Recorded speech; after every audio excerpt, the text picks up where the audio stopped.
नमस्कार साथियों। आज मैं आप लोगों से मिलवाने जा रही हूँ कुछ खास लोगों के साथ। और ये खास मेहमान हैं हमारे, क्योंकि ये उत्तराखंड में राजनीति नहीं करते, लोगों की सेवा करते हैं और उसी सेवा भाव को आज राजनीति के नाम से जाना जाता है। मगर राजनीति बदनाम हुई है और हम इसको दोबारा से एक अच्छा नाम देने की अगर हम कोशिश करते हैं और काम करते हैं, कार्य करते हैं, तो वो संदेश आप तक पहुंचाना जरूरी है। मुझे पता है कि मेरे राज्य में यानी कि उत्तराखंड में बहुत सारे ऐसे लोग हैं जो पिछड़े समाज से आते हैं, जो शोषित वंचित समाज से आते हैं। उन्हें कहीं ना कहीं आज प्रचंड बहुमत की सरकार के समय में लग रहा है कि उनके साथ ज्यादती अधिक होती जा रही है। दिख रहा है मुझे, और इसके खिलाफ मेरी आवाज आपके साथ है। मैं आपके साथ खड़ी हूं, जहां जरूरत पड़ेगी आप मुझे पाएंगे। कभी भी आपके साथ कुछ गलत हो तो मुझ तक अवश्य पहुंचे, मुझे मैसेज करिए, फोन करिए और मैं आपके मुद्दे को उठाऊंगी, आपके हक की लड़ाई को अवश्य लड़ूंगी। आज मेरे साथ कुछ मेहमान हैं, मैं उनसे मिलवाती हूँ। और सबसे पहले आपको मिलवाना चाहती हूँ एक खास व्यक्तित्व के साथ। और वो कौन है? वो है प्रोफेसर जीतराम जी, जो पूर्व विधायक है थराली के। और खास बात उनके बारे में बता दूं आपको कि वो इस वक्त डीन है कुमाऊं यूनिवर्सिटी में। यानी कि उन्होंने मेहनत करी, मेहनत करके पढ़ाई लिखाई करके अपने शोषित वंचित समाज को रास्ता भी दिखाया और प्रेरणा स्रोत भी है, न केवल अपने समुदाय के लिए परंतु उत्तराखंड के लिए, मेरे लिए बड़े सम्मानित हैं। क्योंकि अगर एक व्यक्ति किसी भी पिछड़ी जाति से, शोषित समाज से आगे आता है तो वो रास्ता दिखाता है मेरे उन सभी बहनों को, उन सभी भाइयों को, मेरे उन सभी बच्चों को जिनको आगे बढ़ना है। ये देश तभी आगे बढ़ेगा जब आप सब आगे बढ़ेंगे। मैं आपको मिलवाना चाहती हूं एक और खास व्यक्ति से, जो कांग्रेस के चमोली जिले से जिलाध्यक्ष है। इनका नाम है वीरेंद्र सिंह रावत थोकदार। जी हां, आपने सही सुना, थोकदार। थोकदार यानी कि 72 गांवों के, 72 रियासतों के, आप कुछ भी कह लीजिए।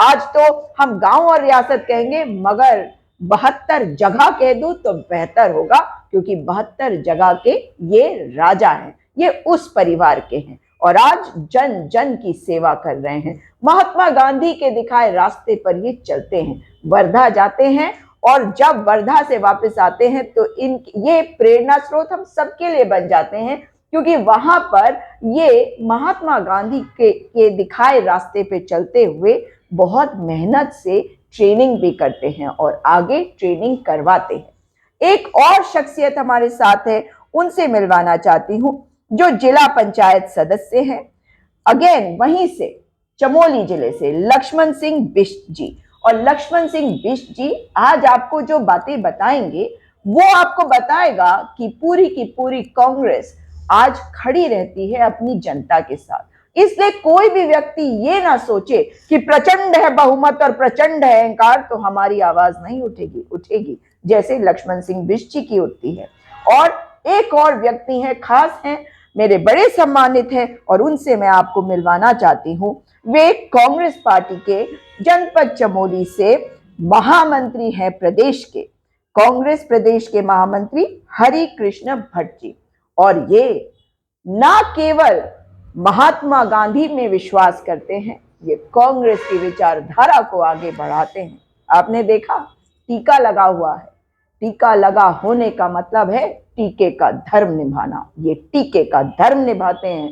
अगर किसी के साथ कुछ गलत होता है तो चमोली जिले में आपको एकदम दिख जाएंगे ये उन लोगों के साथ खड़े हुए, उन लोगों के लिए आवाज उठाते हुए, उन लोगों को अधिकार दिलवाते हुए, उन लोगों को न्याय दिलवाते हुए। तो मैं आप सबका बहुत बहुत धन्यवाद करती हूं कि आज आप लोग बैठकर इस बात पर चर्चा करते रहे और काफी देर से इस चर्चा को हम कर रहे थे। लेकिन मैं चाहती हूं कि आप ये जरूर बताएं कि आज जिस तरह से माहौल हो गया है, शोषित वंचित समाज को लगता है उनके साथ कोई खड़ा नहीं है। और मैं आज 3 ही केसेस के बारे में बात करूंगी, ऐसे कई केसेस मैं जानती हूं, लेकिन भिकिया सेन वाला केस जगदीश चंद्र का, एक और केस जो आप ही के जिले से आता है, जनपद से आता है, उस बेटी, उत्तरकाशी की बेटी, चमोली की बेटी, चमोली की बेटी पिंकी। आपने सुना, मैंने जानबूझ के कहा उत्तरकाशी, क्योंकि मुझे पता है कि इन्हें एकदम से समझ में आ जाएगा कि मैं किसकी बात कर रही हूँ। जी हाँ, मैं बात कर रही हूँ हमारी प्यारी बेटी उत्तराखंड की पिंकी बिटिया के बारे में, जिसके साथ अन्याय हुआ और अन्याय करने वाला भाजपाई संघी एबीवीपी का सदस्य। आगे बात करेंगे उनके बारे में। और एक और केस हर्रावाला में, जहां एक बिटिया के ऊपर प्रहार हुआ था दिसंबर 2021 में, जब उसके पिता के साथ झगड़ रहे थे कुछ लोग और वो अपने पिता को बचाने गई। एफआईआर दर्ज हुई, कार्रवाई नहीं हुई, बच्ची का इलाज करवाने की कोशिश करी गई एक अस्पताल से दूसरे अस्पताल, और आखिर में वो बच्ची इस दुनिया को छोड़कर चली गई अगस्त 2022 में। लंबा समय है ना।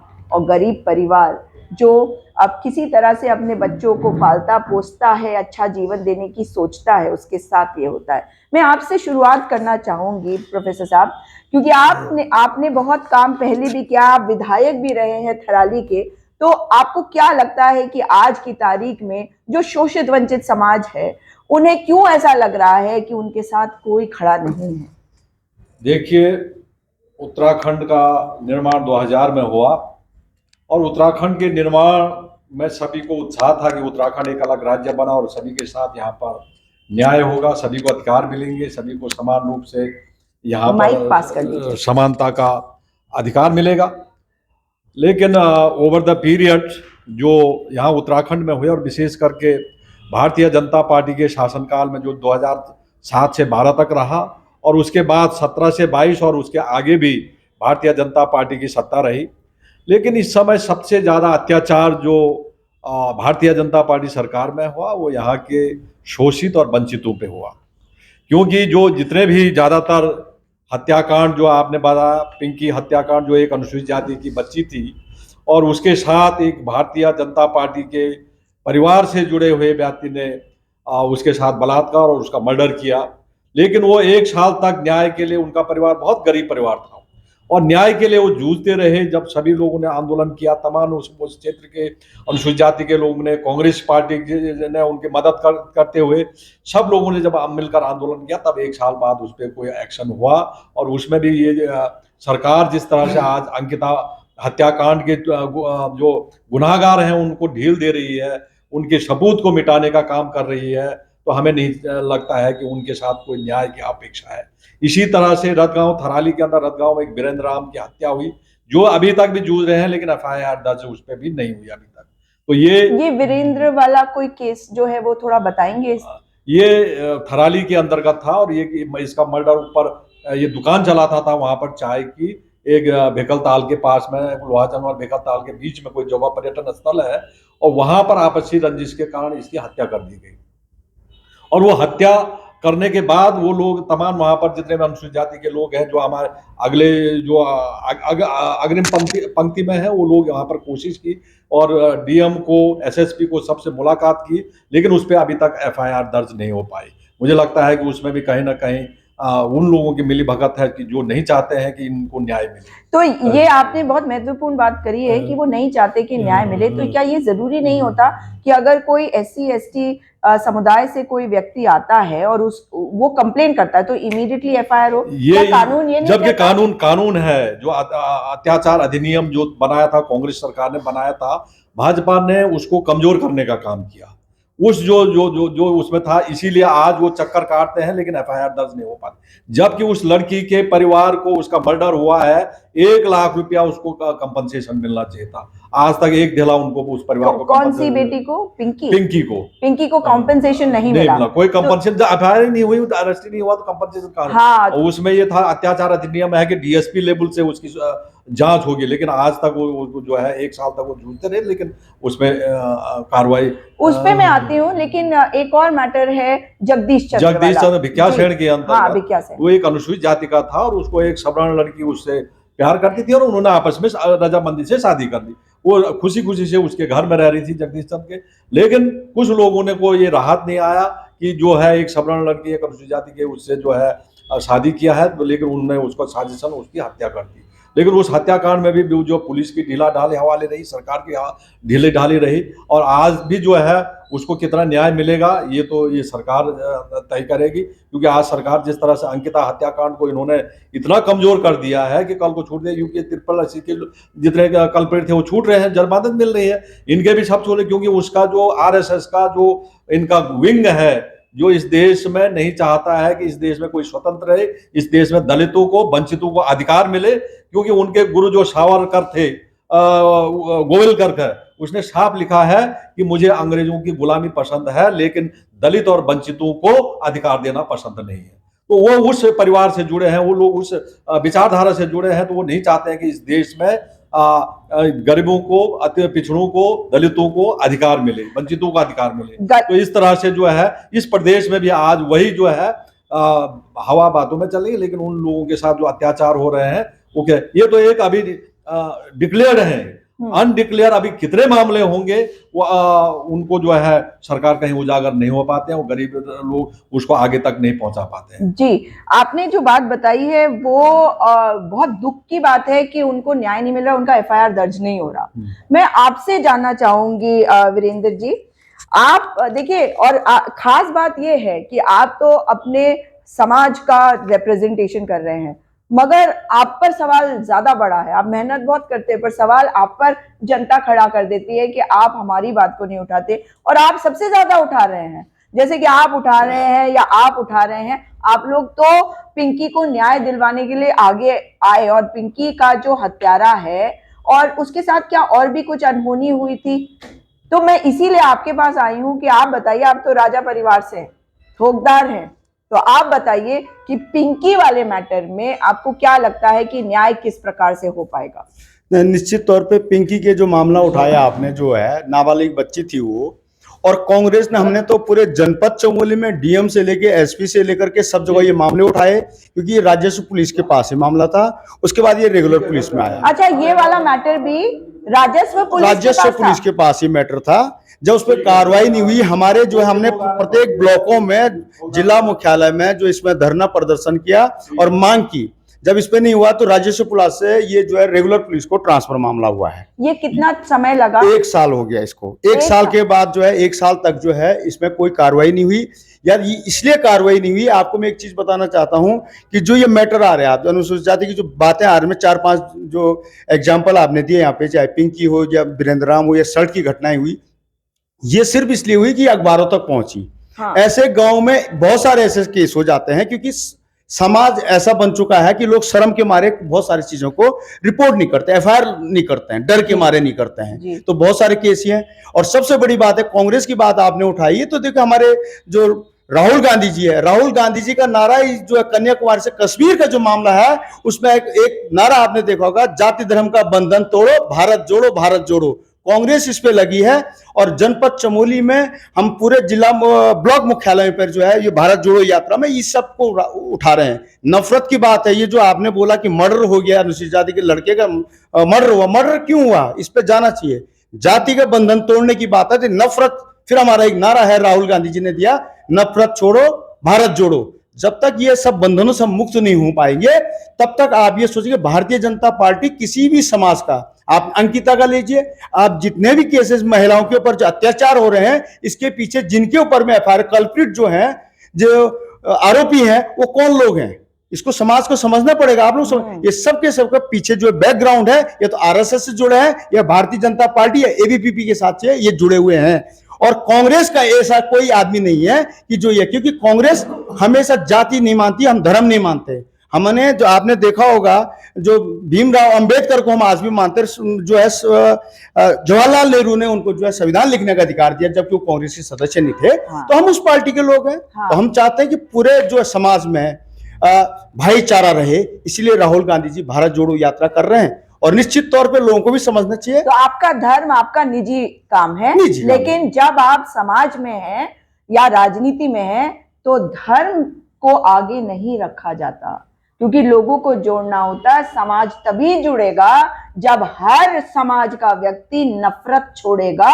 जो मेरे नेता राहुल गांधी, जो हम सब के नेता राहुल गांधी आज कह रहे हैं कि जब हम ये बंधनों को तोड़ देंगे जाति के, तभी हम एकजुट हो पाएंगे। जी, तो आप बताइए कि आप इस बात को जब कहते हैं, आप तो नंदा राज्यात यात्रा में आप लोगों का जो योगदान रहता है उसको देखें तो आपसे ज्यादा धार्मिक लोग नहीं है और आप कह रहे जाति के बंधन को तोड़ो। क्या कमाल कर दिया आपने। आप संविधान में किस प्रकार का विश्वास करते हैं? नहीं, नंदा की जब आपने बात की तो नंदा हमारी, हम बहन के रूप में मानते हैं, बेटी के रूप में मानते हैं, हमारे ध्यान के रूप में माना जाता है। यहाँ पे प्रोफेसर जीत राम जी ज्यादा अच्छा जानते हैं इस बारे में, हम तो उस वाले हैं। लेकिन जो भारतीय जनता पार्टी जो बोलती है कि जो धर्म के ठेकेदार बने हुए हैं वो उस नंदा को नहीं मानती है। प्रश्न यही है कि जब लड़कियों पे अत्याचार हो रहे हैं तो कहां चले गए इन लोगों ने जो धर्म के ठेकेदार बैठे हैं, जो है आपके दिन में जो रामनवमी के दिन में जो कन्याओं को पूजते हैं, कहां चले गए वो लोग?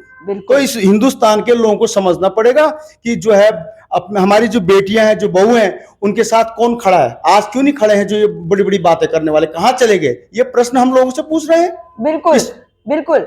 मैं जिला पंचायत सदस्य लक्ष्मण जी हैं हमारे साथ, तो मैं इनसे जानना चाहूंगी कि क्या आप उन लोगों के साथ खड़े हैं? आप तो जिला पंचायत सदस्य हैं, आप तो बिल्कुल ग्रास रूट से आते हैं, तो क्या आप खड़े हैं हमारे शोषित वंचित समाज की बेटियों के साथ, बेटों के साथ, उनके साथ जब ये भेदभाव होता है तो आप किस तरह से उनकी मदद करते हैं? जी, पहली बात तो आपने कहा शोषित और वंचित समाज और हमारा और तुम्हारा। मैं तो ये समाज तभी पूरा होता है जब समाज में सारे लोग हों, और पिंकी हो चाहे ये हमारी ये अंकिता भंडारी हो।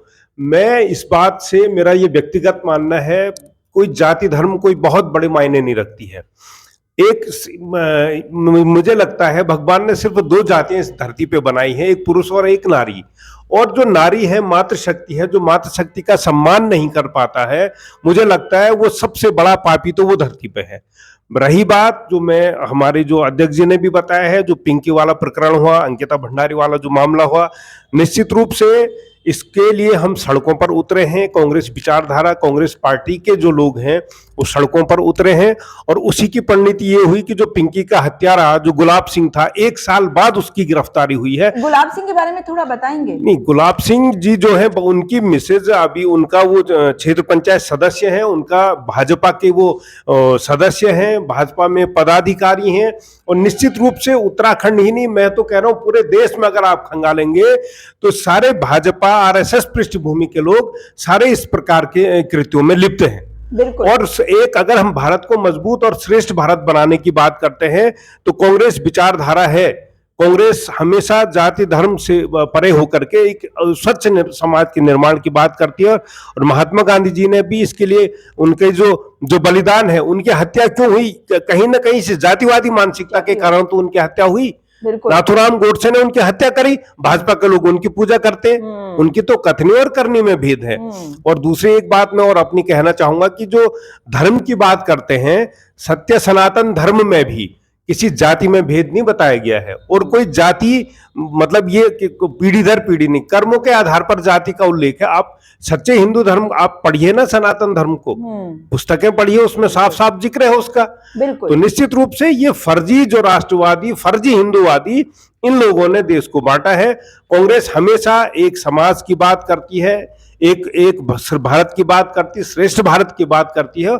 निश्चित रूप से कांग्रेस इस समाज के साथ हमेशा खड़ी रहेगी। और अभी पिंकी का तो जो पिंकी का हत्यारा तो पकड़ा गया है, इस मामले को उसको जब तक उसको सजा नहीं हो कठोर से कठोर सजा उस दोषी को, तब तक कांग्रेस संघर्ष करेगी। हाँ, तो इसका मतलब है कि जो बात आप सुन रहे हैं, मतलब इसमें सब एक बात साफ हो गई है कि यहाँ इस कमरे में बैठा एक भी व्यक्ति जाति के ऊपर बात भी नहीं करना चाहता, जाति का जो भेदभाव है उसके बारे में सोचना भी नहीं चाहता, क्योंकि बेटी जो होती है वो सबकी होती है, चाहे वो गरीब की हो, अमीर की हो, शोषित समाज की हो या सवर्ण जाति की हो। हम सब तो इंसान हैं, हाँ, या पुरुष है या महिलाएं हैं, रेस तो हम एक है, फिर भी हम रेसिस्ट बन जाते हैं और इसमें अलग अलग हम जाति, समुदाय वगैरह वगैरह करना शुरू कर देते हैं। मेरे साथ आज कांग्रेस के प्रदेश महामंत्री हरिकृष्ण भट्ट जी भी हैं, और हरिकृष्ण भट्ट जी के बारे में आपको बता दूं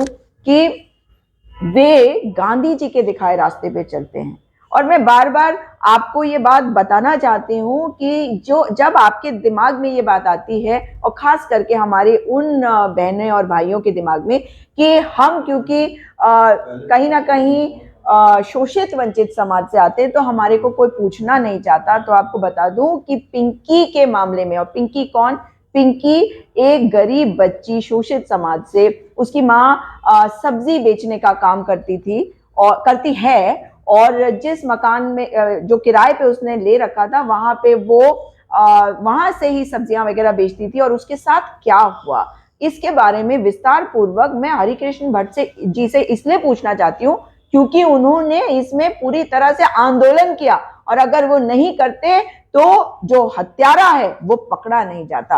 आप बताइए भट्ट जी। नमस्कार, बहुत बढ़िया सवाल है। एक बात मैं स्पष्ट करना चाहूँगा कि जिस तरह से आप ही ने कहा कि कुछ लोग ने आपसे ये आकर कहा कि कांग्रेस दलित लोगों की जो समस्याएं हैं उनके साथ खड़ी नहीं होती, ये मैं सरासर गलत मानता हूँ। ये आरोप जो है ये सिरे से खारिज करने योग्य है। थोड़ा सा पृष्ठभूमि में जाऊँगा। हमारी सरकारें थी तो हमने स्पेशल कंपोनेंट प्लान थे हमारे, जो सिर्फ मलिन बस्तियों में और दलित बस्तियों में ही उसका इस्तेमाल होता था। वहाँ के रास्ते, वहाँ की सड़कें, वहाँ के जो जीवन स्तर है, रहन सहन का स्तर ऊंचा उठाना, वो सारा पैसा वहाँ खर्च करता था।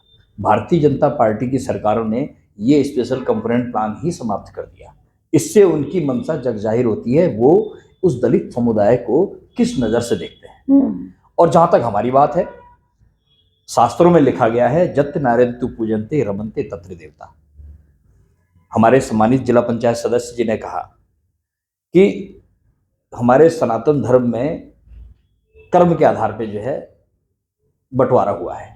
मैं ब्राह्मण हूँ, ब्राह्मण कुल में मेरा जन्म हुआ, तो मैं जन्म से ब्राह्मण हूँ, कर्म से ब्राह्मण अगर नहीं हूँ तो मुझे ब्राह्मण कहलाने का कोई अधिकार नहीं है। बहुत सुंदर। तब तो मिथ्या है। मेरे सिर में जो टीका लगा है, मैंने जो शिखा रखी हुई है, मैंने जो जनेऊ धारण कर रखा है, सब मिथ्या है। मैं अगर ब्राह्मणोचित कार्य नहीं करता हूँ। हम जब, अच्छा एक बात मैं आपसे पूछना चाहता हूँ, हमारा समाज है जब नौ दुर्गे की पूजा होती है, नवरात्रि की लास्ट में पूजा होती है, और लास्ट दिन नवमी के दिन जब हम कन्या पूजन करते हैं, तब क्या जाति पूछ के लाते हैं कन्याओं को? बिल्कुल सही, जाति पूछ के लाया जाता है क्या? बिल्कुल। मेरा अभी मशाल भारत जोड़ो यात्रा में मशाल जुलूस में हम जा रहा था, मेरा हाथ जल गया जी। तो मैं निश्चित तौर से कह सकता हूँ कि जितनी पीड़ा मेरे हाथ जलने में मुझे हुई है ना, उतनी दलित को भी तो हुई है। बिल्कुल। तो चाहे किसी में, प्राण तो सब में अंदर एक जैसे हैं। बिल्कुल। वो तो हमारे मन का भेद है। और हमने, मेरी बेटी बेटी और दूसरी की बेटी आइटम, ये तो कदापि समाज के लिए उचित नहीं है। हम एक सभ्य समाज की ओर बढ़ रहे हैं। बिल्कुल। मेरे पूज्य पिताजी स्वर्गीय राधाकृष्ण भट्ट जी, बहन कांग्रेस के संजय गांधी जी के टाइम पे यूथ कांग्रेस के अध्यक्ष रहे जी, जनपद चमोली के जी। उत्तर प्रदेश में कांग्रेस का प्रभाव कम हुआ, बहन मायावती जी से प्रभावित हुए, बसपा से चुनाव लड़े जी। बहुत सारे दलित लोगों का प्यार मिला। अब पहली बार कर्णप्रयाग विधानसभा सीट में उन्होंने, आज तक रिकॉर्ड वोट है, बसपा के कैंडिडेट को आज तक उतना वोट नहीं मिला जितना पहाड़ी जनपदों में। सारे पहाड़ी जनपदों में अगर देख लिया जाए तो जितना वोट मेरे पिताजी को मिला दलित समुदाय का, उतना और किसी नेता को नहीं मिला जी। ये प्यार है उनका, और ये सबूत भी है कि हमने उनके लिए काम किया है जी। हम समय समय पर, चाहे वो वीरेंद्र राम की हत्या हुई हो, उसका मामला उठाने के लिए करके, चाहे बहन हमारी बिटिया पिंकी, उसकी माँ की हालत आप देखेंगे ना मैडम, तो आपके आत्मा रो पड़ेगी। वो खेती बाड़ी करके जो खेत में दुकान, मतलब सब्जी की दुकान, आपने कहा तो आदमी के दिमाग में ये पिक्चर ऐसा था कि दुकान होगी जैसे महानगरों में और छोटे नगरों में सब्जी की दुकान होती है। नहीं, वो अपने खेतों में जो सब्जी हो जाती है, 4 भिंडी हो गई, 4 बैगन हो गए, 1 लौकी हो गई, कद्दू हो गया, वो उसने घर में रख दिया। जिसको ताजी सब्जी खाने का शौक है वो उनको बोल दे भाई मुझे ये कद्दू दे दो, कितने का बिकेगा? 20 रुपए का, 50 रुपए का। वो तो बार्गेनिंग करने की स्थिति में भी नहीं है कि 100 रुपए का देंगे जी, 100 रुपए का ही देंगे ना। जिसने जितना दे दिया उतना स्वीकार करके रख लिया। ऐसी दुकानदारी सब्जी की उनकी है। सीमित संसाधनों में अपने बच्चों को पढ़ाते हैं। मैंने कहा ना, इसमें स्पेशल कंपोनेंट प्लान बहुत उनकी मदद करता था, लेकिन वो सरकारों ने समाप्त कर दिया। स्पेशल कंपोनेंट प्लांट क्या था? ये जो है मलिन बस्तियों के लिए ही था, जो हमारे दलित बच्चे हैं उनके भविष्य के लिए, उनके भविष्य के लिए। अच्छा, उनको कुछ पैसा हाँ, दिया जाता था। उनको पूरी जो वो पूरा प्लान ही उनके लिए था, किस प्रकार से उनका जो रहन सहन है, जीवन जो है वो ऊपर उठे, बेहतर हो। ये सारा उनके घर जाने के रास्ते हो गए, उनकी छात्रवृत्ति हो गई, उनको जो है पढ़ने का जो बहुत सारी चीजें हैं जो स्पेशल कमांड सिर्फ दलित के लिए ये हाँ, होता था, हाँ, ये समाप्त कर दिया है। हाँ, है जी, ये इनकी प्राथमिकताएं क्या है, क्या है वो ये दिख रहा है। ये जो है इस चीजों से समझ में आ जाती है। जी, और सिर्फ पिंकी ही नहीं, हाँ, हमारे जनपद में मैं तो बहुत धन्यवाद देना चाहूंगा अपने माननीय जिलाध्यक्ष जी को, जिनके नेतृत्व में हम वहां पर काम करते हैं।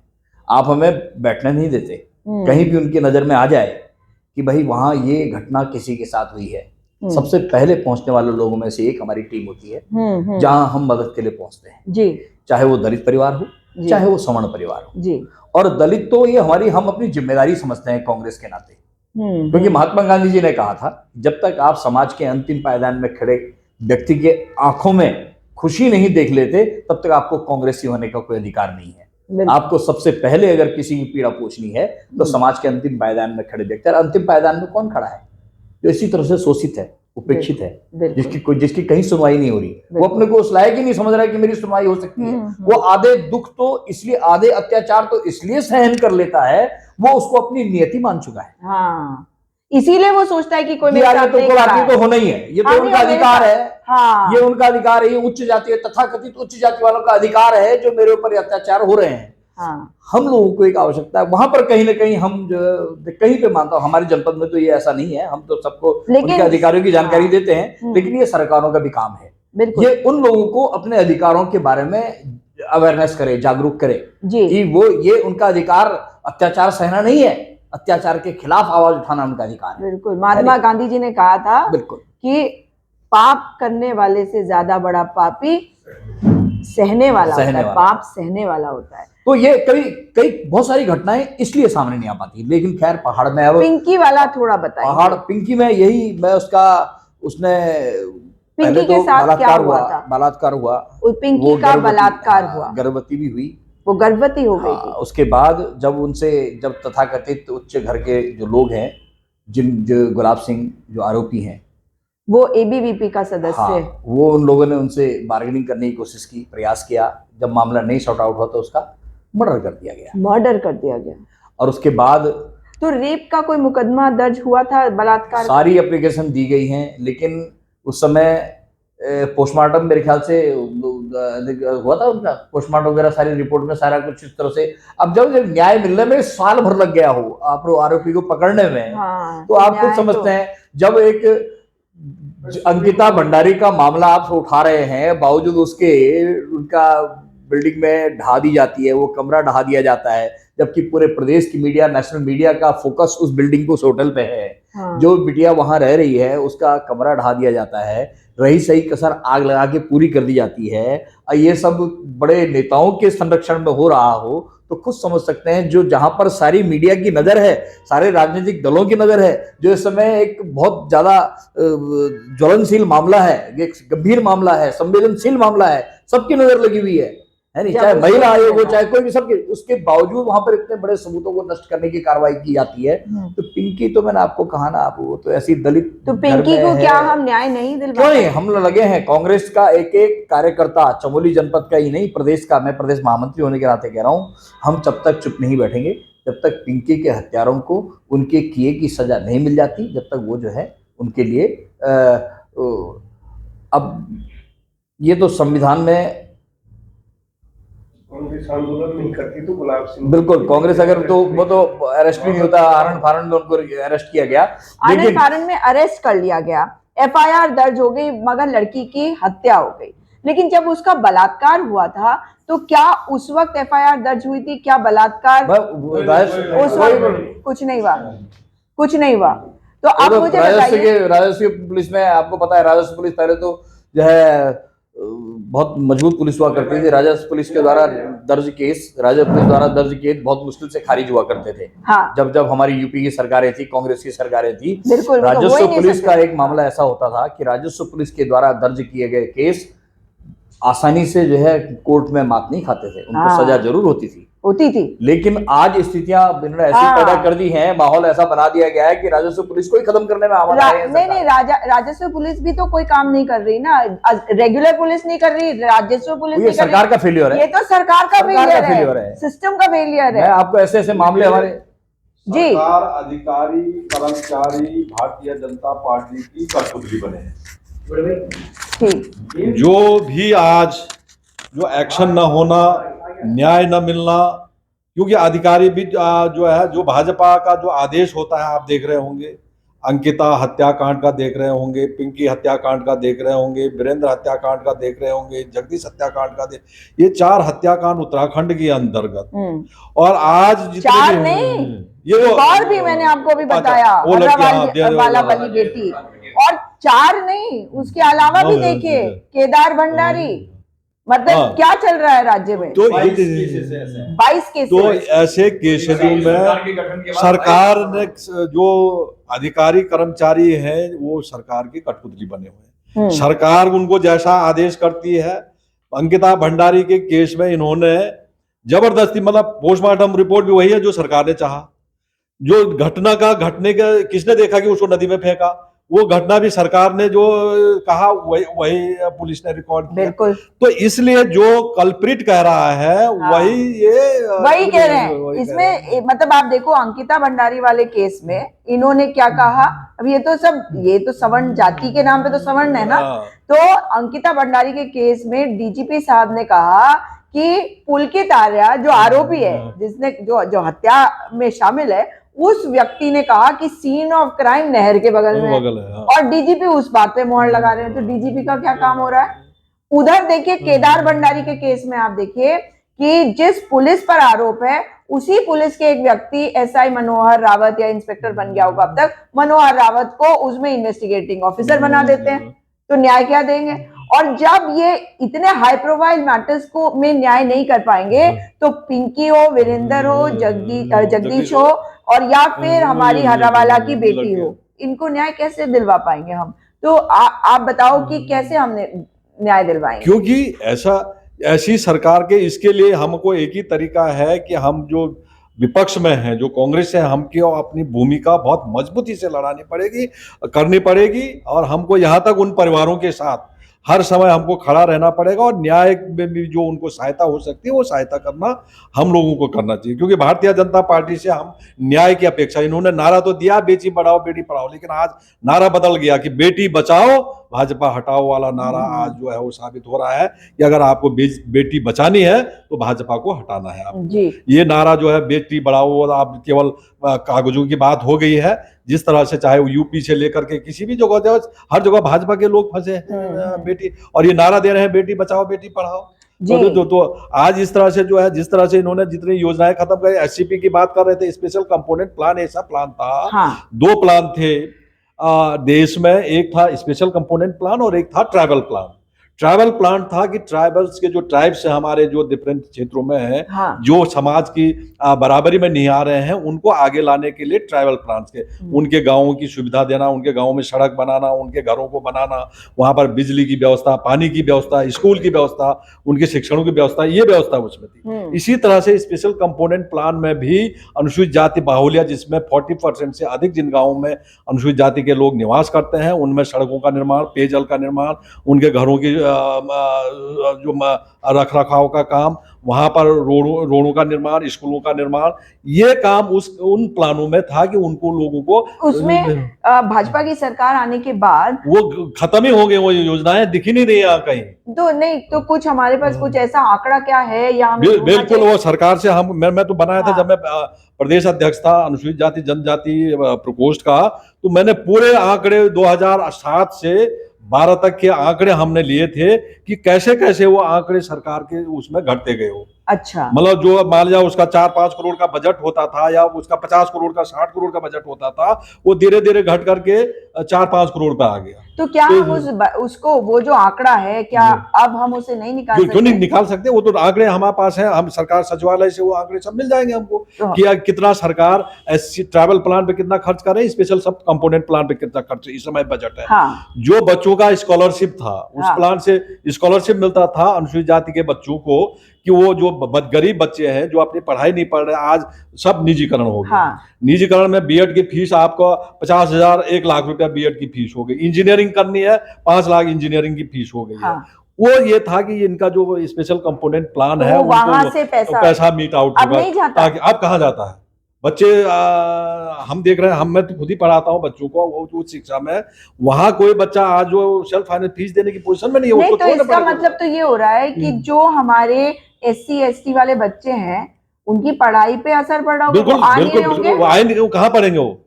वो ऐसे जैसे टेक्निकल, जैसे आपका इंजीनियरिंग हुआ, मेडिकल का है, मेडिकल के 10-10 लाख फीस हो गया, तो 10-10 लाख कैपेसिटी है किसी की, उत्तराखंड के अंदर किसी की है 10 लाख देने नहीं, तो फिर तो सरकार को ये बताना चाहिए कि भाई ऐसे कितने बच्चे हैं जो मरीन बस्ती के गाँव जो थे जी, आप ही की विधानसभा में जो थे थराली में, घाट में, हमारे केडी कन्याल जी थे, स्पेशल कंपोनेंट प्लांट के जो है राज्य मंत्री थे तिवारी जी की सरकार में।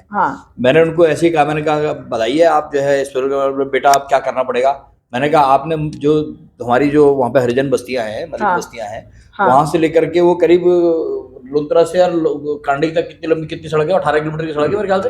वो पूरी सड़क स्पेशल कंपोनेंट प्लान में बनी, सर्वे हुई और बनी हुई। अच्छा। और आज कम से कम 15 गांवों को लाभान्वित कर रही है वो सड़क, सिर्फ उसमें दलित नहीं चल रहे। बहुत बड़ा एरिया जो है और बहुत सुविधाजनक हो गई। लेकिन उससे फर्क हो जाता है ना समाज में। आप जिनकी सड़क को रोक रहे हो, जिनके पानी को रोक रहे हो, तो आप भी उसी सड़क पे जा रहे हो। कम से कम पानी के लिए ये तो कह सकते हैं आदमी, हाँ नहीं, पर वो तो कह सकते हैं पानी तो हमारा है, तुम्हें पीना पी लो, है ना? 40% जिस गांव की अनुसूचित जाति पॉपुलेशन है उस गांव को ये इससे कवर करते थे। बाकी तो 60% तो अन्य कास्ट के, लेकिन प्रॉफिट बेनिफिट तो सभी को मिल रहा था, उसमें गांव का विकास हो रहा था। बिल्कुल बिल्कुल। लेकिन एक और सवाल पूछूंगी इससे पहले कि मैं रावत जी के पास जाऊं।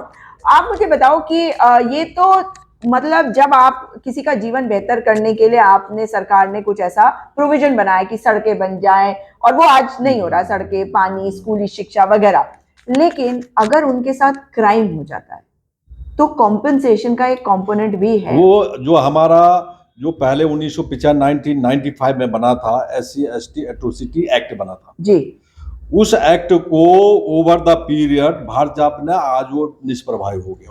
वो निष्प्रभावी हो गया का क्या मतलब है? क्या वो कानून अभी है? नहीं, कानून है, हटा दिया गया है? कानून है, उस कानून को इतना कमजोर कर दिया गया है, जी, उस कानून को इतना कमजोर कर दिया गया है कि आज जो पिंकी में जो है, उस समय तो तत्काल अगर उसकी वो तो बिना एविडेंस के, आपको बिना उसके जो है तुरंत उसके 25,000 उस परिवार को उसी समय में। मैं यही पूछ रही हूँ कि बिना कोई एविडेंस के अगर आपने एक कंप्लेंट भी दायर की है तो FIR दर्ज होना मैंडेटरी था, और 25,000 रुपए इमीडिएटली उसको दिया जाना चाहिए उसके परिवार को जो है वो।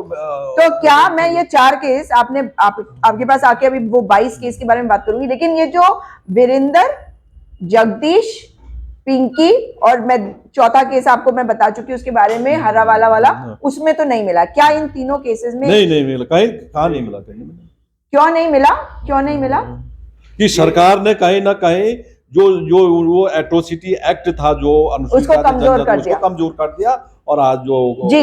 मैं रावत जी आपसे जानना चाहती हूँ, ये जो 22 केस के बारे में आपने कहा, जब से ये सरकार आई है तब से तो 1 साल पूरे उत्तराखंड में 1 साल के अंदर, 1 साल के अंदर में, उससे ये 1 साल के अंदर में पूरे उत्तराखंड में SC और ST के ऊपर में 22 केसेस ऐसे हो गए। अच्छा। उसमें मर्डर है, रेप है, उनके ऊपर में 22 केसेस हुए हैं। सबसे बड़ी बात, आप जो ये बात कर रहे थे ना, SC ST की बात कर रहे थे, बेसिक प्रश्न ये है कि जो SC और ST थे ये कांग्रेस के साथ खड़े रहे। स्वतंत्रता संग्राम से जो है 1947 से लेकर के 80 तक ये कांग्रेस के साथ रहे, ये भारतीय जनता पार्टी के साथ कभी नहीं रहे। इसलिए जब भारतीय जनता पार्टी जो काम करती है, ये विकास को ये चुन के करती, कि वोट बैंक की राजनीति करती भारतीय जनता पार्टी। उनको ये पता था कि जो SC और ST वाले ये हमारे वोट बैंक नहीं है, जो उनके वोट बैंक नहीं है उनके लिए उनको खत्म कर दो।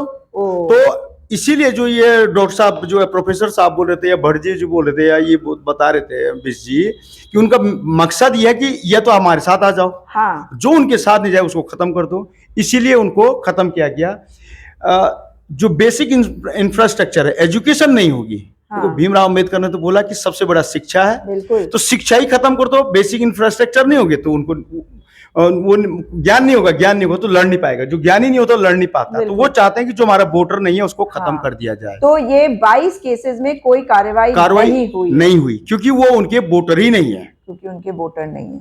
तो सबसे बड़ी बात ये है, वो मानते नहीं है, हाँ, ये वो मानते नहीं कि हमारे वोटर नहीं। हाँ, हाँ। लेकिन वो नहीं मानते। आप अपने यहाँ आप जिलाध्यक्ष हैं चमोली जनपद के, आप अब हमेशा अपनी टीम को भेजते हैं उन जगहों पर जहां पर ऐसी कोई घटना हो जाती है, किसी भी समाज के लोग हो, लेकिन आपको क्या लगता है कि इसमें और काम करने की जरूरत है कांग्रेस पार्टी को? नहीं, बिल्कुल है, कांग्रेस पार्टी को तो और काम करना चाहिए।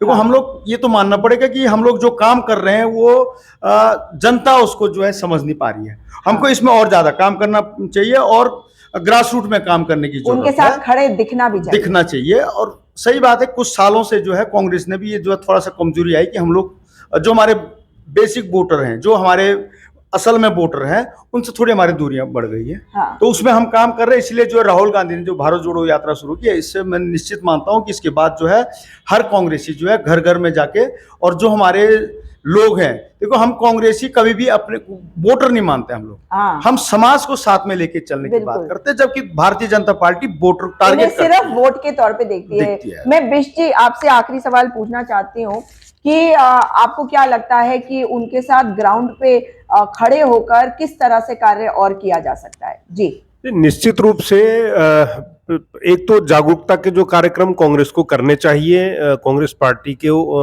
उनके जो हमारी जो मलिन बस्तियों, जिन SC की हम बात कर रहे हैं, उस समाज में जाकर के और जागरूकता कार्यक्रम चलाने चाहिए। कांग्रेस ने क्या क्या करा है, संविधान में क्या स्थान दिया, क्या क्या योजनाएं थी, वो सब दोबारा से उनकी एक जो है उस कार्यशाला प्रत्येक हम जो है उन बस्तियों में जा करके करें। हमारे लोग अगर जागरूक होंगे, हमारे वो SC और ST के हमारे भाई अगर एक्टिव होंगे, जागरूक होंगे, अपने अधिकारों को जानेंगे, हाँ। निश्चित रूप से अपनी लड़ाई लड़ने में खुद ही सक्षम होंगे। हाँ, और उनके साथ अगर आज की तारीख में सरकार चाहे सुने ना सुने, लेकिन हमें उनके साथ खड़ा होना पड़ेगा। मेरे ख्याल से आप सब भी इस बात को मानते हैं। जी, 50% SC मेरे कौन सा गाँव? सोनाली गांव है मेरा, कर्णप्रयाग ब्लॉक में सोनाली गांव। 50% तो हमारे गांव का आज भी माहौल, अगर आप आएंगे गांव में तो ऐसा लगता नहीं कि हमारा तो बहुत ही प्यार और सौहार्द से हम लोग गांव में रहते हैं। रिश्ते, बाकायदा रिश्तों का उच्चारण होता है, दादा चाचा जो जिससे जो रिश्ता होता है, इस तरह से तो ऐसा ही प्रत्येक समाज में, प्रत्येक गांव में जहां भी ये कम्युनिटी एक साथ रहती है, सारी हमारी ये सारी जातियां निश्चित रूप से सब अपने अधिकारों के प्रति जागरूक होंगे, एक सकारात्मक राजनीति होगी, तो निश्चित रूप से प्रेम बढ़ेगा, सौहार्द बढ़ेगा और लोग अपने अधिकारों के प्रति जागरूक होंगे। पिंकी के मामले में बात को लाके वापस खत्म यहाँ पे करूंगी। पिंकी के मामले में आगे क्या रास्ता है? भाई, पिंकी के मामले में दोषी अब सलाखों के पीछे है और हमें इतनी उम्मीद तो करनी चाहिए अपने साथियों से कि इस मामले को हम तब तक शासन के समक्ष उठाते रहेंगे। सरकार के आगे बोलना तो कहते हैं ना, अंधे के आगे रोना, अपने नैन खोना। हम जो है, जो पुलिस और प्रशासन पे हमारी पार्टी को चाहिए, अब मैं बधाई देता हूं आपको कि हमारी सभी लोगों को कि पहले हमारा SC का सिर्फ एक प्रकोष्ठ था, अब ये दिल्ली के स्तर पे विभाग बन गया है। इसको अब ज्यादा बड़ा स्तर, एक व्यापक रूप मिल गया है। हाँ। और इसके लिए जो है ये दलित भाइयों को भी समझना चाहिए कांग्रेस कितनी गंभीरता से जो है उनके बारे में सोचती है। हमें अपने SC विभाग से ये उम्मीद करनी चाहिए कि इस मामले में ब्लॉक स्तर तक और न्याय पंचायत तक अपने सम्मेलन हर 3 माह में आयोजित करे, ताकि हमारे सारे साथी बैठे और जो इस प्रकार से समाज में जो इस तरह से उत्पीड़न की कार्रवाई होती है, हम पहले तो हमें हर 15 दिन में इसकी समीक्षा अपने स्तर पे करनी चाहिए, नहीं तो SC विभाग हर 3 महीने में प्रत्येक ब्लॉक में एक बैठक करके अपने सारे न्याय पंचायतों की इसकी समीक्षा करके अगर उनके स्तर से अगर इस मांगों को उठाया जा सकता है तो उचित, नहीं तो हम प्रदेश नेतृत्व यहाँ पे सचिवालय में, क्योंकि हम ये हृदय है, राजधानी एक पूरे राज्य का हृदय होता है और पूरा हमारा प्रदेश नेतृत्व सभी लोगों के साथ मिलकर के हम उन समस्याओं को शासन के समीप लाने का प्रयास करें, ताकि जो है हम उसमें लड़ाई लड़ सकें।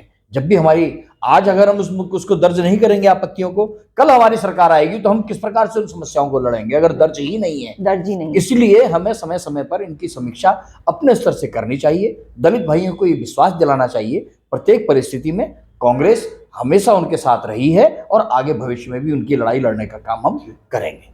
आपका बहुत बहुत धन्यवाद प्रोफेसर जीतराम जी, वीरेंद्र सिंह रावत जी, लक्ष्मण बिष्ट जी और भट्ट जी।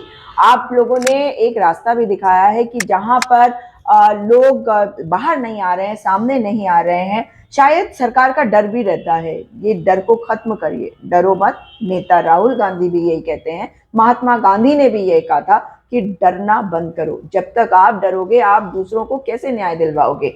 इसलिए अब इन मुद्दों को हम उठाते रहेंगे। किसी के साथ कहीं कुछ गलत होता है, 22 केसेस हैं, 22 केसेस की लिस्ट निकालकर एक एक केस पर मैं आपसे वार्ता करती रहूंगी जब तक न्याय नहीं मिल जाता हमारे शोषित वंचित समाज के लोगों को, हमारी बेटियों को, हमारे बेटों को। इस वीडियो को अधिक से अधिक शेयर करिएगा। दोबारा आपसे मुलाकात होगी। नमस्कार, जय हिंद, जय भारत, जय उत्तराखंड।